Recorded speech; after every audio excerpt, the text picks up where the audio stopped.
ABC6 Storm Tracker weather with meteorologist Kelly Bates.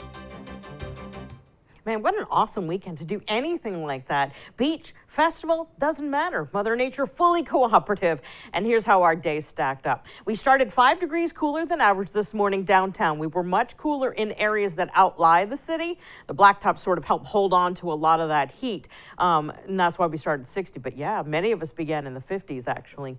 For today, we topped out at 81. Normally we'd go to 84. Here are your records, and those thankfully remain in the books.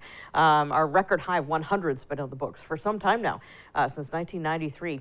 Sunrise and sunset times, and precipitation wise, we are running a little bit lower than average by about half an inch, but still, we actually finished the month of June with a surplus, so that's why it's not too big of a deal right now, but we are looking at some dry times ahead.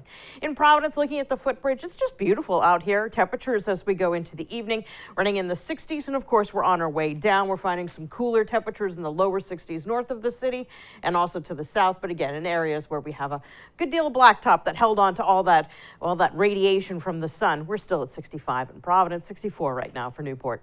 Dew points in the 50s and 60s. Our temperatures can't go below the dew point. It's sort of like where it stops cooling. And as we go through the overnight, our dew points are going to drop a little bit too, meaning that we're going into the 50s for many areas overnight. As we take a look at our winds, they're already in the process of relaxing, coming down to calm, and we're expecting a clear sky overnight at the same time.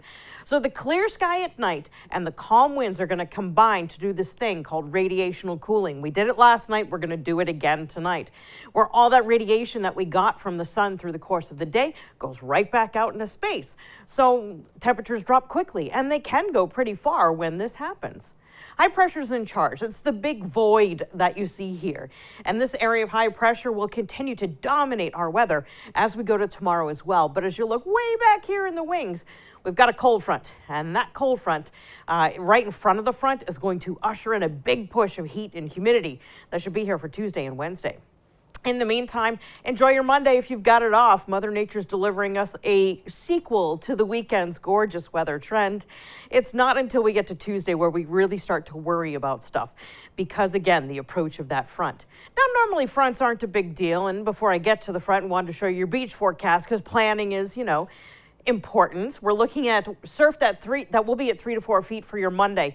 Need to mention Tuesday the surf goes up and we actually have a moderate risk for rip currents, but it is going to be low for your Monday just for your planning purposes. Now, when that front comes through, or right before it does, we're going to get that big push in humidity, and we're going to see our dew point spike near 70 or in the 70s for many areas.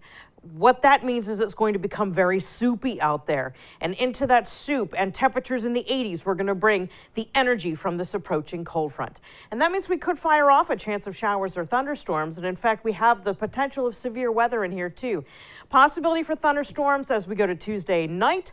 Chance for some small hail, gusty winds that could even cause some damage, and even some localized downpours across a good portion of our portion of southern New England. So that's what we're going to be watching for on Tuesday.